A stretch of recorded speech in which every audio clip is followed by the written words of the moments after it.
స్నేహితులారా, నేను ఈరోజు ఐశ్వర్యవంతులకు ఉండే లక్షణాలేంటి, ఆ లక్షణాలని మనం ఎలా పెంపొందించుకోవాలి, ఆ సబ్జెక్ట్ చెప్తున్నాను. ఐశ్వర్యవంతులకి ఓ 4-5 లక్షణాలు కామన్గా ఉంటాయి. ఆ లక్షణాలు ఏంటి చెప్తాను. అయితే ఆ లక్షణాలు మనం ఎందుకు తెలుసుకోవాలంటే, ఆ లక్షణాలు మనం ఏ స్థాయిలో మన దగ్గర ఉన్నాయి, ఆ లక్షణాలు గుణాలు వాటిని మనం పెంచుకోవడం ద్వారా మన ఐశ్వర్యాన్ని పెంచుకోవడం అనేది సాధ్యం అవుతుంది. ఇది చాలా ప్రాక్టికల్. ఎందుకంటే మీరు అబ్జర్వ్ చేయండి, ఒక జాబ్ చేసేవాళ్ళు కానివ్వండి, ఉద్యోగాల్లో వ్యాపారాల్లో ఉన్నవాళ్ళు కానివ్వండి, ఏ స్థాయిలో ఉన్న వాళ్ళందరికీ ఒకే రకమైన మానసికమైన ఐక్యూ కానివ్వండి, సెల్ఫ్ కాన్సెప్ట్ కానీ ఉంటుంది. ఆ సెల్ఫ్ కాన్సెప్ట్ బాగా ఉన్న వాళ్ళు పైకి వెళ్ళటం, ఆ స్థాయిని బట్టి వాళ్ళు సమాజంలో వాళ్ళ స్థాయి నిర్ణయింపబడుతుంది. ముఖ్యంగా వీటిని 5 లక్షణాలుగా చెప్పుకోవచ్చు. మొదటి లక్షణం సెల్ఫ్ కాన్సెప్ట్. నేను గత వారంలో కూడా సెల్ఫ్ కాన్సెప్ట్ గురించి కొంత వివరణ ఇవ్వడం జరిగింది. ఐశ్వర్యవంతులకి చాలా హైలీ మోటివేటెడ్ సెల్ఫ్ కాన్సెప్ట్ ఉంటుంది. అంటే వాళ్ళ యొక్క మెంటల్ సాఫ్ట్వేర్ చాలా హైగా ఉంటుందన్నమాట.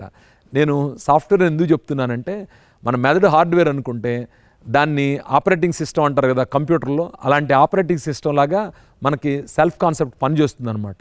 ఈ సెల్ఫ్ కాన్సెప్ట్ కారణంగానే ఎంత దూరం నడవగలుగుతాం, ఎంత దూరం పరిగెత్తగలుగుతాం, ఎంత తిండి తినగలుగుతాం, ఎంత చదవగలుగుతాం, ఎంత దూరం డ్రైవింగ్ చేయగలుగుతాం, ఎంతసేపు నిద్రపోగలుగుతాం, ఎంత శక్తిగా ఏదైనా పని చేయగలుగుతాం, మన తాహత ఏంటి, మన స్తోమత ఏంటి, అంటే శారీరకంగా కానీ మానసికంగా కానీ వీటన్నిటినీ కూడా మన మెదడులో ఉన్న సెల్ఫ్ కాన్సెప్టు మనల్ని ప్రేరేపిస్తుంది. అంటే నేను ఇంతవరకు చేయగలుగుతాను, నేను అలా చేయగలుగుతాను, ఇలా చేయగలుగుతాను, నేను ఈ సందర్భంగా గొప్పగా మాట్లాడగలుగుతాను, నేను మాట్లాడలేను, నేను నలుగురిలోకి వెళ్తే మొహమాటస్తుడిని, బిడియస్తుడిని, లేదు నేను ధైర్యవస్తుడిని, వీటన్నిటిని నిర్ణయించేది తెలుసా? Self concept. మీ సెల్ఫ్ కాన్సెప్ట్ ఎలా ఉంటే అలా మీరు బిహేవ్ చేస్తారనమాట. ధనవంతులైన వాళ్ళు, గొప్ప స్థాయిలో ఉన్నవాళ్ళు, వీళ్ళందరూ సెల్ఫ్ కాన్సెప్ట్ అనేది చాలా హైగా ఉంటుంది. ఈ సెల్ఫ్ కాన్సెప్ట్ను కూడా మనం ఉన్నతంగా పెంచుకోవడానికి అవకాశం ఉంది. సెల్ఫ్ కాన్సెప్ట్ తర్వాత మరో ముఖ్యమైన విషయం ఏంటంటే, వీళ్ళు తమ యొక్క కంఫర్ట్ జోన్ నుంచి బయటకు వచ్చి పనిచేయటం మొదలు పెడతారు. ఈ కంఫర్ట్ జోన్ నుంచి బయటకు వచ్చి పనిచేయటం అంటే ఏంటో తెలుసా? ప్రతి మనిషి కూడా తన జీవన విధానంలో ఏ పని చేసేటప్పుడైనా ఓ పని చేసి ఒక స్థాయికి రాగానే అబ్బా బాగుంది కదా ఇక్కడ అనుకుంటాడు. కానీ అలా అనుకొని దానిలోనే ఇమిడిపోతే ఎదుగుదల ఉండదు. కానీ ఓకే ఇది బాగానే ఉంది, కానీ ఇంతకన్నా బెటర్గా చేయాలి అని ఎవరైతే తపన పడతారో వాళ్ళే ఎక్సలెన్స్ సాధించగలుగుతారు. అంటే అత్యున్నతమైన రిజల్ట్ ఇవ్వగలుగుతారు. అత్యున్నతమైన రిజల్ట్ రావాలంటే ఎప్పటికప్పుడు మెరుగుదల కావాలి. సపోజ్ ఇప్పుడు నేను ఈ కెమెరా ముందు మాట్లాడుతున్నాను, కానీ పాత వెర్షన్ కెమెరాలు ఎలా ఉండేవి? అప్గ్రేడ్ అయిన కెమెరా ఇది. భవిష్యత్తులో ఇంతకన్నా అప్గ్రేడ్ అయిన కెమెరాలు వస్తాయి. అలాగే ప్రతి రంగంలో కూడా అప్గ్రేడేషన్ ఇంపార్టెంట్. అంటే ఒక దానిలో ఉండిపోయి బాగానే ఉంది ఇక్కడ అని కూర్చోకుండా దానికి బెటర్మెంట్ సాధించడం అనమాట. శిఖరాగ్రానికి చేరుకున్న వాళ్ళు, ఐశ్వర్యవంతులైన వాళ్ళు, వీళ్ళందరూ కూడా ఎప్పటికప్పుడు తమ స్థాయిని పెంచుకోవడానికి తన కంఫర్ట్ జోన్ నుంచి బయటకు వచ్చి పనిచేస్తుంటారనమాట. కంఫర్ట్ జోన్ అనేది సుఖంగా ఉంటుంది, భద్రంగా ఉంటుంది, కానీ ఎదుగుదల తగ్గిపోతుంది. అందుకని అందులోంచి బయటకు వచ్చి పని చేయాలి. అలాగే రిచ్ పీపుల్ అనేవాళ్ళు మంచి సెల్ఫ్ కాన్సెప్ట్, కంఫర్ట్ జోన్ నుంచి బయటికి రావటం, పాజిటివ్ యాటిట్యూడ్ కలిగి ఉంటారు. పాజిటివ్ యాటిట్యూడ్ కలిగి ఉండటం కూడా ఒక కామన్ ఫినామినా ఈ రిచ్ పీపుల్కి.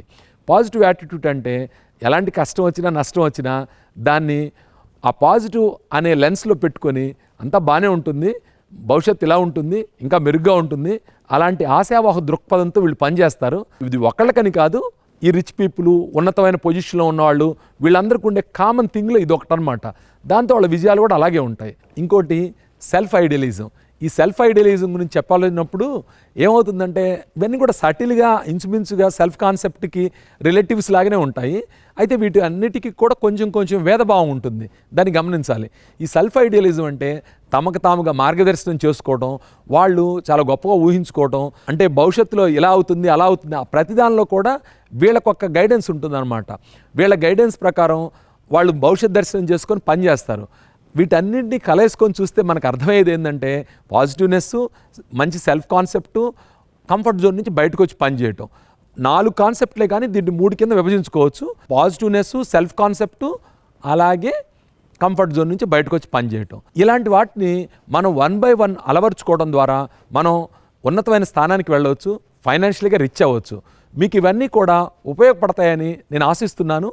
మీకేంటి, నాకు ఈ థీరీస్, కాన్సెప్ట్స్ అన్నీ చాలా చక్కగా ఉపయోగపడుతున్నాయి.